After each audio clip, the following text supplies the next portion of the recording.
O mundo todo é um palco e homens e mulheres, atores somente, fazem as suas saídas, as suas entradas e cada um na vida faz muitos papéis. E os atos são as idades. São palavras de Shakespeare que acredito espelhar a vida e percurso da minha convidada. É uma atriz completa e quando digo completa refiro-me, claro, às emoções, aquelas que sentimos dentro e colocamos para fora. É alguém de uma sensibilidade extrema que se alimenta da literatura, da procura e do conhecimento. É esse o cunho que imprime em tudo o que faz. É vocal nas ideias, procura o entendimento do outro e a tolerância nas relações. Relações de uma vida, de momentos, de ações. Entre as diferentes vidas a que dá vida, procura o equilíbrio e o respeito pelo processo. E em todas as situações retirar sempre algo de bom. É por isso, hoje, minha convidada, Manuela Couto, bem-vinda. Obrigada! Olha, isso foi uma descrição que eu acho que é muito justa e que, como se pode ver, provocou em mim alguma emoção, porque tudo aquilo que disse está certíssimo e porque o exercício que eu estou a fazer com os meus alunos na Escola Profissional de Teatro de Cascais é Shakespeare, o As You Like It. E termina de facto com este poema: o mundo todo é um palco e homens e mulheres, atores somente, fazem as suas saídas, as suas entradas, e os atos são as idades, e cada um na vida faz muitos papéis e tudo por aí fora. Muito obrigada pelo convite, muito obrigada por esta oportunidade de dizer como é que a arte pode derrubar muros e como é que, na minha opinião, o teatro pode salvar vidas, mesmo. No compasso do meu ser, vejo a minha voz crescer nessa canção que é só minha. Eu vou na direção mais genuína. Então deixa a minha voz guiar. A Esperança Atrás do Muro, um podcast de André Filipe Oliveira. Fiquei um pouco emocionada, já me estou a recompor ligeiramente. Mas vamos dar aqui seguimento e pegando aqui neste texto, que todo ele é composto de sensibilidade e de emoções, e peço aqui desculpa se invadi algum jardim. Não, tu repara, os nossos jardins são públicos, não é? E vamos conhecendo, não é? Aquilo que... Sim, os nossos jardins dos artistas, dos atores, como dizia... Bom, não importa, eu já me lembro. Ela dizia: nada mais tenho para oferecer para além da revelação da minha alma. E no fundo é isso que nós fazemos. Por isso, quando eu digo que os nossos jardins dos atores são públicos, é porque de facto as nossas emoções são públicas. Pronto, é isto. E falando aqui de emoções, sei que é uma pessoa de emoções e queria lhe perguntar de onde é que vem esse caldo das emoções. Não sei. Eu tenho lido ultimamente sobre, eu acho que não sou assim, sobre as pessoas pás, que são pessoas altamente sensíveis, que é uma denominação em psicologia. Eu não sou assim, não chego tão longe, ainda bem. Mas não sei, eu sempre me conheci assim, desde muito miúda, e não fui criada não fui educada neste sentido. Não tive uma relação muito emotiva com os meus pais, nem pouco mais ou menos. Sobretudo a minha mãe era uma pessoa muito fria, muito seca, muito controlada nas suas emoções, na forma como se relacionava, nomeadamente comigo, não é? Portanto, eu muito cedo comecei a perceber que era esta pessoa muito lamechas e com a sensibilidade à flor da pele, e que chorava por tudo e que ria por tudo, e tive a sorte imensa eu acho que foi um acaso ou o resultado do nosso código da alma, não é? Que é uma ideia defendida por James Hillman, que é um psicólogo e psicanalista descendente de Jung, que tem um livro que se chama precisamente O Código da Alma, em que ele diz que nós, tal como nascemos com um código genético, nascemos também com um código da alma, e que passamos a vida a tentar executá-lo, a tentar cumpri-lo, não é? Descobrir também essa alma, não é? Sim, descobrir o que é que, no fundo, o que é que estamos aqui a fazer, não é? Pronto, o que é que estamos aqui a fazer, a origem da vida, isso pronto, são outros 500, As como se questões de costuma sempre, dizer. não é? Exato. Agora, o que é que cada um de nós pode fazer neste mundo? O que é que cá vai fazer? De que é que gosta? O que é que o apaixona? De que forma quer viver? De que forma se quer dar aos outros? De que forma quer, no fundo, deixar a sua mão marcada, como as mãos marcadas nas cavernas. No fundo, legado, não é? Exato, que legado é que queremos deixar? E eu tive muita, muita, muita sorte, ou foi essa busca já minha, que a minha mãe, quando eu tinha 9 anos, como eu não tinha jeito para fazer nada de mãos, que ela achava que uma rapariga deveria ter, pôs-me a aprender a bordar. E a senhora que me ensinava a bordar cantava no coral Luísa Todi, que por seu lado havia lá pessoas que estavam no grupo de teatro ligado à igreja, que eu ia muito à missa com a minha mãe, e aí começou na minha vida, não é? Com 10 anos comecei a fazer teatro, comecei a cantar e tive uma infância e uma adolescência extraordinárias, maravilhosas, porque percebi muito cedo, não que aquilo era a minha profissão, que podia ser a minha profissão, porque não tinha essa ideia, mas de que aquilo era a melhor coisa do mundo, era o melhor sítio para se estar, era em cima de um palco, era o melhor sítio do mundo. Que lhe dava vida ao fim e ao cabo. Que era uma coisa extraordinária, que eu gostava muito e que me divertia muito e que me ria muito e que conseguia pôr ali ou expressar ali as minhas emoções. Isto de uma forma muito pouco consciente, não é? Porque era uma criança, portanto, e estava num grupo em que éramos todos muito miúdos e fazíamos tudo todos. Um desses amigos de infância veio comigo, né? Ou seja, estamos juntos até agora, que é o Fernando Luís. Conhecido ator? Exatamente, e fabuloso ator e cantor também. Portanto, eu posso dizer que tive de facto muita, muita, muita sorte. Foi um começo feliz, como se costuma dizer. Sim, foi perceber muito cedo o que é que me fazia feliz, não é? E às vezes andamos aqui todos à procura até Sim, ao fim, não é? a vida toda, e eu acho que é uma bênção nós percebermos o que é que nos faz feliz e podermos fazer isso, não é? Viver essas emoções. Sim, Há pouco falou dos pais, que não era uma relação próxima. Eles já cá não estão, sim. como não. também sabemos. Mas também sabemos que é na infância que temos todo o caldo das emoções que guiam Exato. a nossa vida. Que vivência é essa? Que perspectiva é que te traz desses tempos e dessas vivências? O que é que essas vivências fizeram por si? É muito engraçado. Estás aqui a tocar em assuntos que neste momento estão muito presentes em mim, porque primeiro porque estão sempre presentes, não é? Porque como é que o passado nos define, como é que nos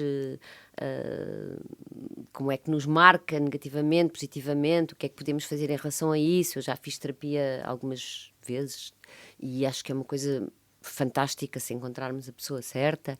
Eu fiz com a doutora Gabriela Moita, passo aqui a publicidade, que ela não precisa, que é uma psicóloga extraordinária e com quem eu já lá não vou há bastante tempo, porque de facto é bom também nós percebermos quando é que precisamos e quando é que não precisamos, não é? Isso para mim é muito importante, não criar dependência e perceber quando chega àquela altura que é, olha, eu sozinha não consigo, preciso de ajuda.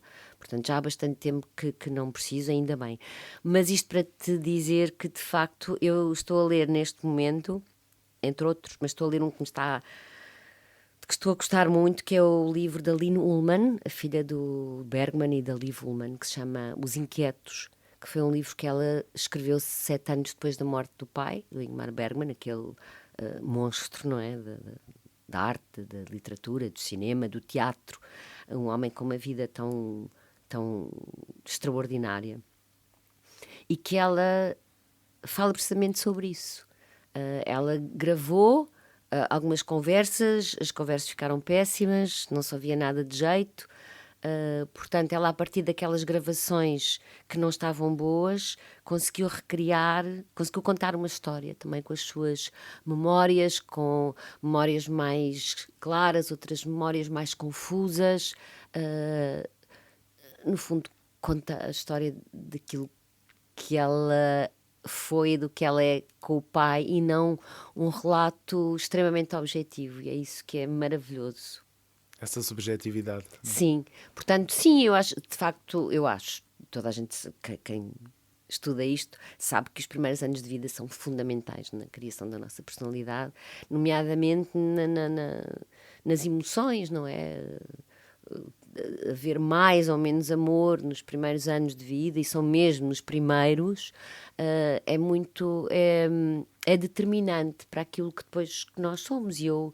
E eu faço uma análise praticamente todos os dias. Eu também faço meditação, portanto, eu todos os dias penso nessas coisas todas, que é quem eu sou, como é que eu posso ser uma pessoa melhor para mim e para os outros, primeiro para mim e depois para os outros, não é? Porque se nós não estivermos bem, não damos nada a ninguém. E essa questão, de facto, do passado é para todos nós, tem um peso em todos nós, e todos nós tivemos os nossos problemas e as nossas infâncias mais ou menos difíceis, mas qualquer coisa correu bem, não é? Era o que eu dizia à minha mãe nos últimos anos, bastantes anos de vida dela. Eu dizia: ainda bem que chegaste a velha para nós podermos falar sobre estas coisas todas, porque de facto eu tinha muitas... Nós nunca tivemos uma boa relação. Eu só comecei a ter uma boa relação com a minha mãe quando eu fui mãe. Porque não era boa. A minha mãe era uma pessoa muito autoritária, cheia de regras que existiam por si só, que não eram explicadas, e eu queria muito saber porquê, e a minha mãe dizia porque sim não é a resposta, quem manda sou eu, e tudo isto sempre me fez muita confusão. Portanto, eu nunca fiz isso com os meus filhos, e acho que procurei, ao contrário da minha mãe, que eu a determinada altura percebi que ela repetia comigo modelos que tinha vivido, não é, na infância dela. Eu procurei fazer exatamente o contrário. Foi tudo aquilo de que eu não gostei, que não me fez bem e que não foi bom para mim, eu não fazia com os meus filhos. Quebrou o ciclo. Sim, quebrei o ciclo completamente. É fazer outra coisa. Isto não era bom, isto não me fazia feliz. Portanto, eu não vou fazer isto com eles, nem pouco mais ou menos.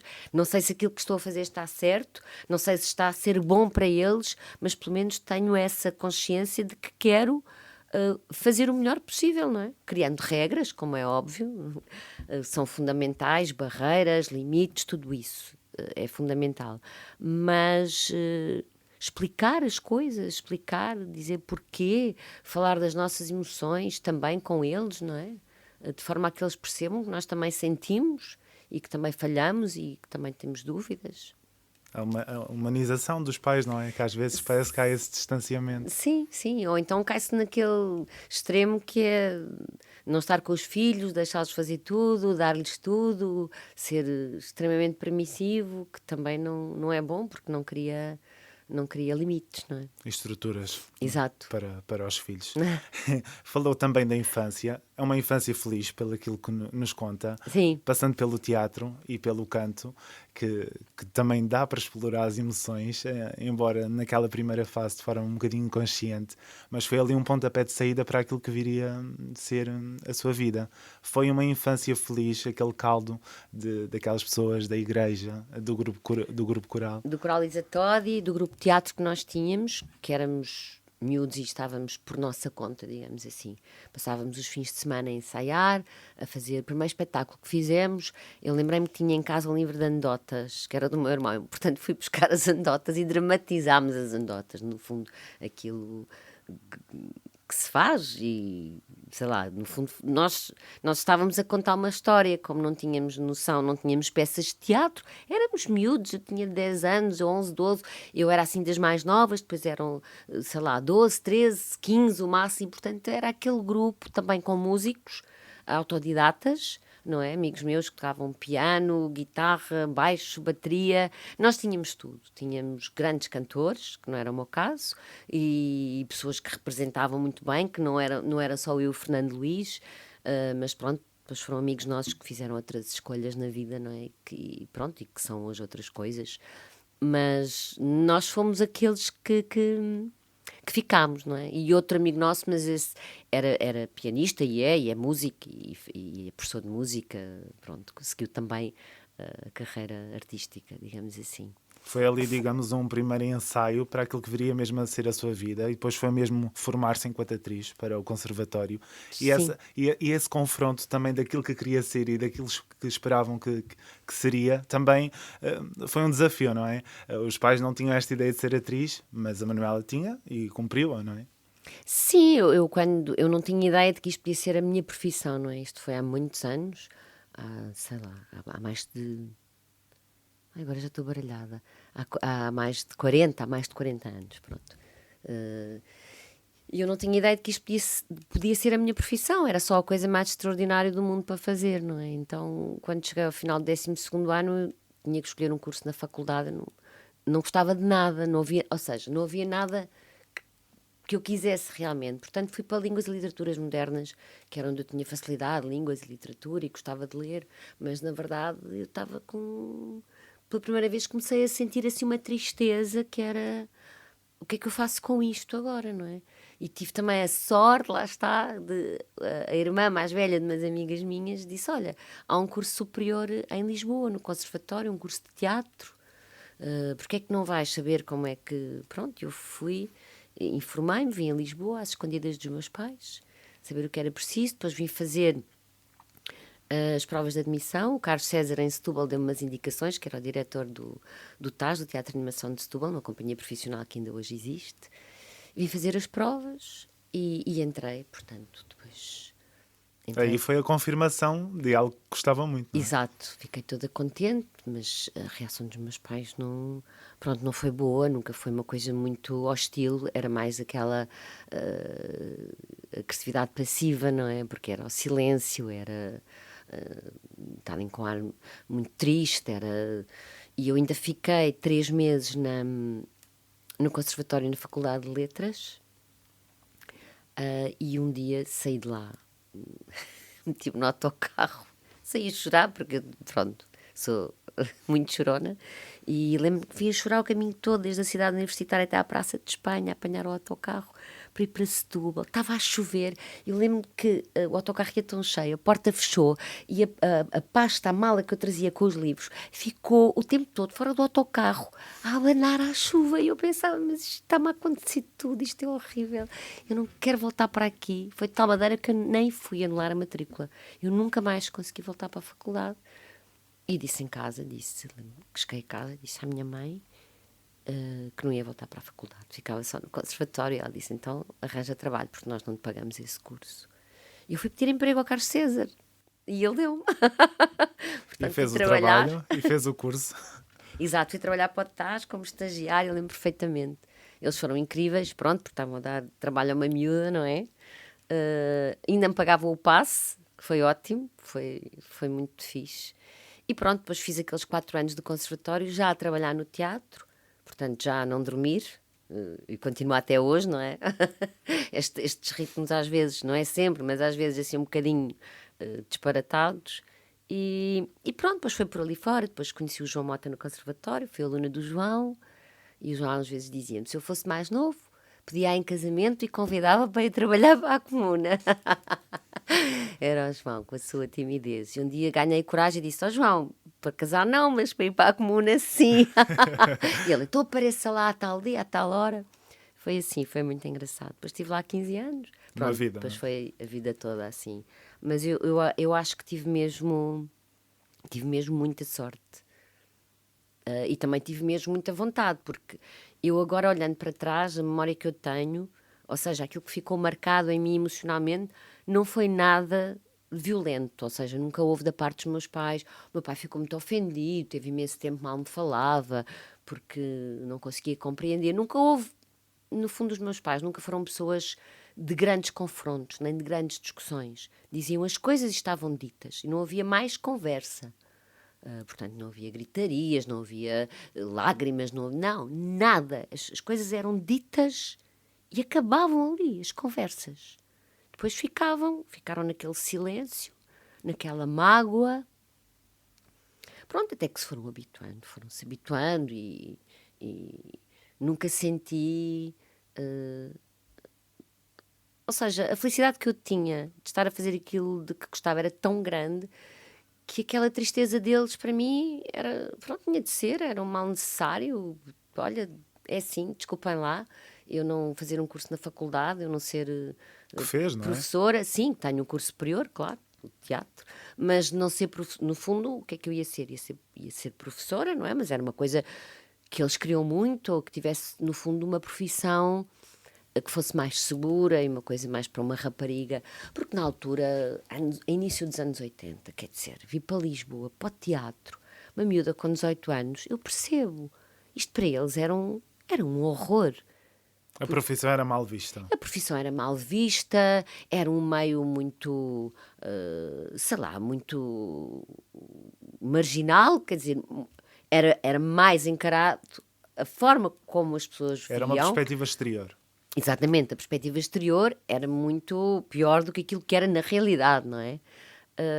Mas havia tudo, como em todo lado, nós No sabemos. fundo era um conjunto de gente livre, não é? Sim, mas eu também, é muito engraçado, porque eu fui da minha família para outra família, porque a comuna era uma família na altura. Era assim que as coisas funcionavam, era a filosofia da comuna, era a atitude do João Mota, e eu encontrei ali uma família, com tudo o que as famílias têm, com muito amor, com muitos gritos, com muitas discussões, com muitas gargalhadas. Convida. Foi fantástico. Sei lá, eu casei-me na comuna. A festa do meu casamento, o copo d'água do meu casamento foi na comuna, com os meus pais, coitados. Olha que remédio. Portanto, foi isto tudo. Foi fantástico. Foi uma vida muito ligada ao teatro e um início muito ligado ao teatro, com todas essas emoções que estão presentes. Sim. E queria perguntar, uma vez que se seguiu depois e fez disso e faz disso toda a sua vida profissional, se houve esse reconhecimento por parte dos pais. A Manuela esforçou-se para fazer isto e nós aplaudimos-la porque de facto vemos aqui um talento e valeu a pena, apesar das coisas não terem sido maravilhosas, mas o caminho compensou. Houve esse reconhecimento? Sim, sobretudo, não é sobretudo, a minha mãe, a partir de certa altura, manifestava mais do que o meu pai, mas tenho a certeza, claro que sim, que ele também tinha muito orgulho e, sobretudo, eu acho que eles ficaram muito ficaram orgulhosos e muito descansados da vida que eu tive no seu conjunto, não é? Por ter tido também, por ter constituído uma família, por me ter casado, por ter tido 2 filhos. Os meus pais passavam muito, muito, muito tempo em minha casa. Há muitos anos, desde que nasceu o meu filho João, mais velho, davam-me imenso apoio. A minha mãe, sobretudo, vinha muito quando eu precisava, quando o Pedro, meu ex-marido, não estava, porque ele às vezes também saía, não muito, não é? Eu, sobretudo, tinha uma vida com horários que não eram horários para crianças, não é? Não estava em casa à noite. Os ditos horários tradicionais. Exatamente. Mas sim, mas eu acho que eles... Acho não, tenho a certeza de que eles ficaram muito contentes com a vida que eu tinha e que eu tenho. Não é? Isso apaziguou a criança interior. Vamos lá ver, eu não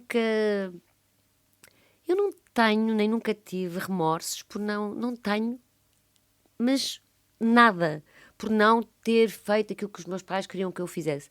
Não tenho, nem nunca tive. Houve ali uma altura que eu pensava, coitados, mas isso foi há muito tempo, isso depois passou, porque a vontade de fazer isto era tão grande, a certeza de que era isto era tão grande que não havia espaço para isso. Eu não tenho nem nunca tive nenhuma intranquilidade, nem nunca disse desculpem eu não ter sido, nunca disse, porque por Não amor fazia sentido. Não, por favor, olhem para mim, olhem que feliz que eu sou, tenho uma vida tão boa, felizmente. Agradeço todos os dias, todos, a vida que tenho, a vida que tive, sem dúvida. É uma atriz que procura as emoções e o público também a conhece exatamente por isso, pelos papéis intensos, especialmente aqueles que vimos já em televisão, que no fundo é a grande porta para o público, ou para as massas, como se costuma dizer. Curiosamente, começou nas novelas mais tarde, ou aquilo que é expectável para uma atriz, tendo em conta aquilo que acontece nos dias de hoje. Ainda assim é um caminho com já muitas novelas. Sim, já perdeu a conta? Sim, já não sei de cor, mas... não sei mesmo, agora assim de repente, mas 20, talvez, não sei. Eu, de facto, comecei a fazer televisão bastante tarde, em relação ao tempo que já tinha de trabalho, não é? Para já também não havia assim tantas novelas. A estrutura não é o que é hoje. Exatamente, não é o que é hoje, e nós também, na Comuna, tínhamos aquela filosofia que é, nós estávamos lá das 3 à meia-noite todos os dias, ou houvesse ou não houvesse ensaios, porque havia sempre coisas para fazer, roupas para arrumar, paredes para pintar, era essa a nossa forma de estar. Portanto, o que é que eu fiz durante muitos anos? Fiz milhares de dobragens de animação, não é? Pronto, fiz muita coisa, muitas séries para a RTP, depois fiz muita coisa para a Disney. Portanto, era essa a minha vida. Trabalhava de manhã, à tarde e à noite. Aliás, eu saí da Comuna para ir para a maternidade ter o meu filho mais velho. Isto para dizer que estava a fazer assistência de encenação ao João Mota, numa peça que era A Pulga Atrás da Orelha, uma comédia, uma peça divertidíssima. E a estreia era no dia 12 ou 14, acho que era 14 de fevereiro. E o meu filho João nasceu a 8. E eu cheguei lá, nessa noite, 8 de fevereiro, vinha das dobragens ainda, cheguei à Comuna e disse: ai João, eu acho que não consigo ficar, eu estou cheia de dores. E ele disse: oh menina, que ele tratava-me, ainda me trata assim às vezes, mas eu fiz ali uma mudança numa cena, queria que a menina visse, queria a sua opinião. Disse: oh João, mas eu estou cheia de dores. Oh menina, toma um Benuron. E eu tomei um Benuron. Vai, às 10 da noite, estávamos no ensaio, eu disse: oh João, isto não está a passar. Eu estava com contrações, meu filho nasceu nessa madrugada. Portanto, isto era assim, não é? Era Intenso. Era intenso, e era esta ligação toda que havia entre nós, que era uma coisa muito forte. Mas, de facto, pronto, voltando ao assunto, eu comecei a fazer televisão, a primeira novela que eu fiz foi em 2002. Foi O Último Beijo, exato, em 2002. Porque eu, quando nasceu o meu filho Manel, em 2000, eu decidi parar um bocado o teatro, ficar só a trabalhar de dia, portanto estava só a fazer dobragens, porque já estava um bocado saturada daqueles horários e nunca Era estar à importante noite. ali alguma estabilidade. Sim, e com dois, porque o João era muito engraçado. Meu filho João, o Pedro ia buscá-lo ao infantário, à escolinha, e ia com ele para a Comuna. Todos os dias, eles jantavam comigo, todas as noites. Isso era muito fixe. Depois, à hora de ir para baixo para o espetáculo, eles iam os dois para casa. Só a Comuna é que me poderia, só aquele sítio é que poderia proporcionar uma coisa destas, não é? Quando o Manel nasceu, o João já tinha 5 anos, eu achei que era preciso Alguma coisa. Era preciso mudar alguma coisa. E foi então que depois já tinha surgido, de facto, uma outra hipótese de fazer televisão, mas de facto, como estava na Comuna, como tinha aquela estrutura, não é? Não me tinha sido possível. E depois, nessa altura, tinha o Manel 2 anos, de facto surgiu essa hipótese de fazer essa novela, e fui fazer, e depois não parei mais até agora, não é? Sempre. Portanto, há 21 anos. Com muitas novelas, e muitas novelas de grande sucesso e com personagens icónicas que todos nos lembramos. Mas queria aqui pegar, porque havia este estigma de que os atores de teatro não eram tão ligados ao formato de novela. Também sentiu isso? Viveu isso? Como é que foi esse processo?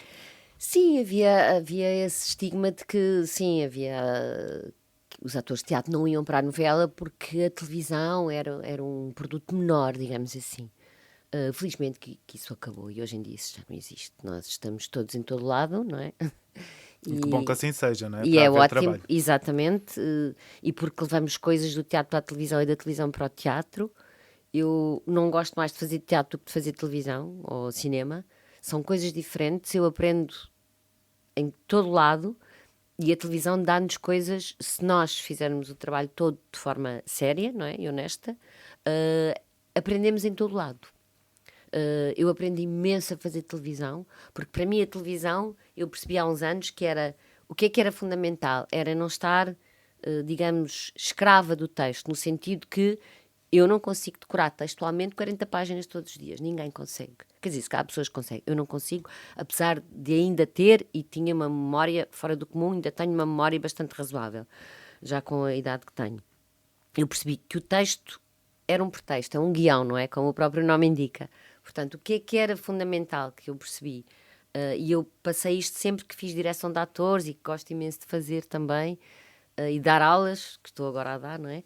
Que é, o texto é um pretexto, por um lado. Por outro lado, o que é importante? É nós sabermos muito bem o que é que estamos a fazer, que cenas estamos a fazer, qual é o nosso percurso, de onde é que vimos, qual é o objetivo da nossa personagem naquela cena, quais são as ideias, e decorar de uma forma assim geral, e depois meter lá outras palavras. Isto não é nenhum desrespeito para os autores da novela. É claro que eu não faço isto no teatro, porque eu tenho 2 meses para decorar uma peça. Se estiver a gravar um dia inteiro, chegar a casa à noite, tiver mais 20 páginas ou 30 para decorar para o dia seguinte, portanto é impossível esse trabalho ser igual. Eu no teatro faço questão de dizer exatamente o que lá está. Até porque esse rigor do texto no teatro a mim dá-me Para já não passa pela cabeça não dizer o que Shakespeare escreve, como é óbvio, não é?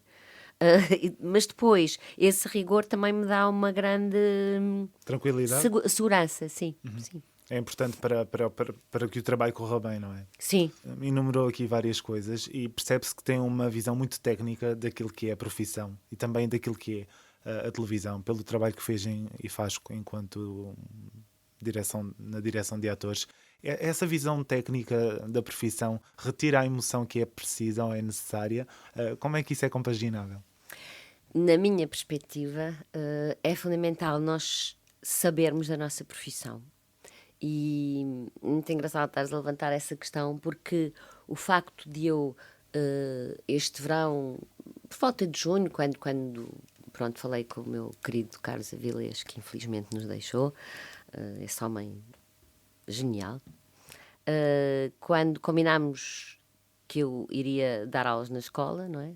Já fazia parte do júri da PAP de há 3 anos para cá, e é sempre uma coisa que me dá muito prazer, porque tenho de ler sobre aqueles autores, tenho de ler sobre aquilo tudo para poder depois avaliar os miúdos, não é?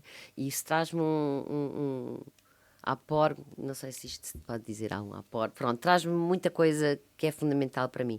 Mas este ano, como ia dar aulas, eu pensei, não, eu vou fazer aqui um estudo, e foi muito engraçado, porque eu leio imenso, mas eu andava há uns tempos para cá a sentir, eu precisava de ter um pretexto para ter um estudo mais organizado, para não estar assim a ler um livro aqui, um livro ali, depois pego num, depois pego no outro. E isso foi muito bom, porque eu peguei numa série de livros sobre a minha profissão, sobre a representação, depois as diversas técnicas, todo o percurso desde o início do século XX, como é que as coisas se ligaram, montes de coisas que acho que há muita gente que não sabe, não é? Como é que Stanislavski, aquele russo extraordinário, como é que ele chega aos Estados Unidos, o que é que aquelas técnicas todas do século XX, depois da América, trouxeram ao teatro e à representação ocidental, nomeadamente ao cinema.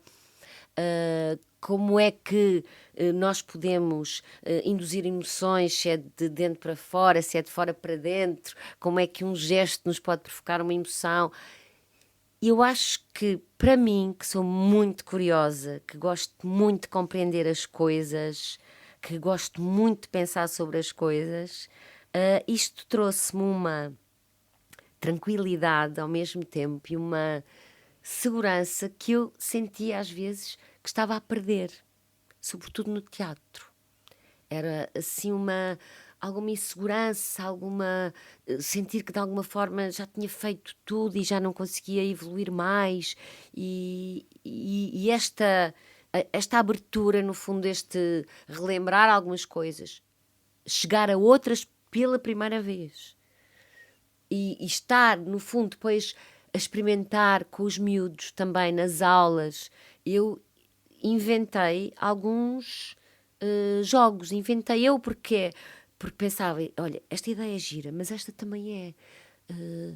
Então, e se eu hoje, deixa ver como é que eles estão, em que estado é que está o grupo, em que estado é que está aquele e aquele. Não deixa-me ver como é que isto funciona. E comecei a ver coisas a aparecer na minha frente, coisas incríveis. E de facto, a expressão dramática é uma pena que não haja expressão dramática no ensino, desde o ensino básico, porque isso não quer dizer que todas as pessoas tenham que vir a ser atores e atrizes. Acho que é um instrumento precioso na forma como nós nos podemos conhecer, como podemos aprender a entender as nossas emoções, a entender as emoções dos outros, a relacionar-nos uns com os outros. É fundamental. Eu ouvi destes miúdos. A Escola de Cascais também é uma escola muito especial. muito especial. Deveria ser objeto de estudo pelo trabalho que faz. Eu acho que sim, porque eu, no velório do Carlos, estavam imensos alunos que passaram por lá naqueles 2 dias e depois no funeral. E eu, às tantas, estava cá fora e estava a olhar, estavam tantos, e eu pensava, bem, cada um é melhor do que o outro. Porque saem de lá muito bons atores e com uma preparação muito boa e com uma noção muito grande Eu ontem estava a trabalhar com eles e zanguei-me com 1 ou 2 e depois pensei, que idade tu tens? E ele disse, tenho 15. Ok, desculpa estar-me a zangar contigo, mas tens de estar calado. Porque ver aquelas crianças, porque são adolescentes, mas estão numa escola profissional, não é? Já no caminho de uma ética profissional, e eu falo-lhes muito nisto, na importância que é de chegarem a um sítio, de saberem o que vão fazer, de saberem o texto, de estarem calados, de respeitarem as outras pessoas, de não chegarem atrasados. Eles estão muito novinhos. No fundo foi o que me aconteceu, não é? Eu fui com 10 anos para o Coral Luísa Todi, que não era um grupo profissional, era amador, que ainda existe, mas que tinha uma atitude muito profissional. E nós aprendemos imensas coisas lá, a estar em grupo, a respeitar os outros. Pronto, eu era chamada à direção todas as semanas porque não me portava bem. Mas é porque estava sempre a rir e a olhar para trás. A viver, não é? Aquelas Estava a ser emoções. criança, não é? Como estes meninos, não é? Talentos Exato. em bruto, que estão em bruto e a ser trabalhados para aquilo que é a profissão. O que é que vão acrescentar, não é? Eu acho que nós acrescentamos sempre, não é? Cada geração que vem acrescenta sempre qualquer coisa. E estes miúdos têm... já estão a viver num mundo completamente diferente daquele em que eu, por exemplo, vivia com a idade deles, mas completamente diferente. Mas eu acho que, na essência, a história é sempre a mesma, não é? Porque isto é trabalhar com as emoções. É contar uma história e trabalhar com emoções. Eu lembro-me, nas primeiras aulas que tivemos, assim, alguns jogos que fazíamos em que eles depois ficavam, pronto, mais emotivos e choravam muito. E às vezes, professora... E eu disse, desculpem, mas é este o caminho não é outro. É este o caminho, porque não há outro. Vocês têm de perceber que é só assim. Claro que têm de aprender a controlar as vossas emoções, têm de se conhecer muito bem a vocês próprios, para saberem até onde podem ir. Isto não pode ser uma coisa descontrolada, isto não é a vida, nós não estamos aqui, isto não é uma terapia. Nós temos de perceber muito bem que estas circunstâncias são imaginárias. O nosso cérebro sabe que as circunstâncias são imaginárias, por isso nós nunca passamos das emoções para os sentimentos, ficamos sempre só pelas emoções. Há esse limite, não é? Isso também é importante para o próprio ator recuperar-se, não é? Sim, claro que, pronto, há sempre, e sobretudo há trabalhos e personagens que são mais duras, como é que eu vou fazer agora na peça?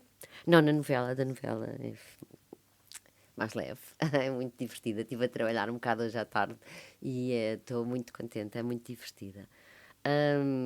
Mas a do teatro não, e de facto há personagens que nos maçam fisicamente, que nos...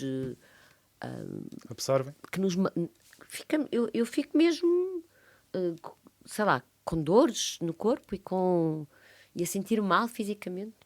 Tal não é a absorção daquela emoção, não é? Sim, é isso. É o teatro em bruto, não é? A viver essas emoções todas. Sim, mas sempre com controle, não é? Nós nunca podemos perder esse controle. Daí as competências serem tão importantes como Sim, falou. nós temos tanta noção daquilo, do que é o nosso trabalho, não é? Porque senão podemos perder-nos naquelas emoções e misturar as coisas, misturar aquilo com a nossa vida. E é difícil, mesmo com essa consciência, é inevitável que as coisas ficam um bocadinho contaminadas, não é? Pegando aqui nos projetos que fez em televisão, que são aqueles que o público também aborda certamente com maior intensidade, e pegando aqui neste propósito do podcast, os papéis que fez, peço-lhe que exemplifique 1 ou 2 em concreto, sentiu que houve um impacto de tal forma que ouviu histórias que a marcaram, pessoas que mudaram de vida por causa daquela personagem, daquela vivência? Houve isso?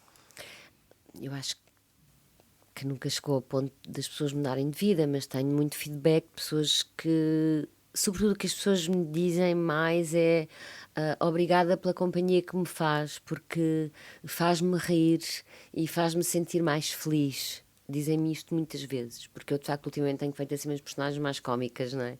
As 2 últimas novelas que fiz, depois também fiz outras mais dramáticas, mas e também tive aqui o feedback, por exemplo, uma novela que eu fiz na SIC, Alma e Coração, que eu era muito extremamente homofóbica, e o meu filho era homossexual. Eu tive muito feedback de algumas pessoas que me falavam nisso. Não seja assim, tente compreender o seu filho, não seja tão dura com ele. Depois, quando o aceitei, era ainda bem que compreendeu. E as pessoas diziam-me isso na rua, portanto, se bem que, ao contrário do que acontecia há uns anos, as pessoas já têm noção de que são personagens, que não somos nós, não é? Mas mesmo assim falam connosco como se nós fôssemos as personagens, e eu acho muita piada essa coisa de a esta capacidade que nós temos, se for uma boa, digamos, uma boa interferência, no fundo, não é? Que é, no fundo, a história, o tema do podcast, que é ajudar as pessoas a serem, a compreenderem-se melhor e a terem pelo menos momentos de mais felicidade. As personagens mais emotivas ou as mulheres mais emocionais que viveu, em compensação com as cómicas, já há aqui um espaço para um balanço? Eu acho, eu não sei, talvez já fiz tudo um pouco e aí tenho tido muita sorte, porque às vezes os atores ficam catalogados, não é? E só fazem num registro. Eu tenho tido imensa sorte porque tenho tido a oportunidade de fazer vários registros, mais cómicas, mais dramáticas, mais ruins. Lembro-me de ter feito assim uma vilã terrível na Belmonte, uma novela fantástica, e também na Alma e Coração. Depois fiz assim uma mulher mais sofrida na Nazaré. Depois a Serra tinha aquela personagem deliciosa. Eu amava a Carminho. A Carminho até a mim ela me ajudou. A forma como ela via o mundo era uma coisa maravilhosa. Aquela ingenuidade que ela tinha, aquele deslumbramento. É muito bom quando estamos como personagens assim.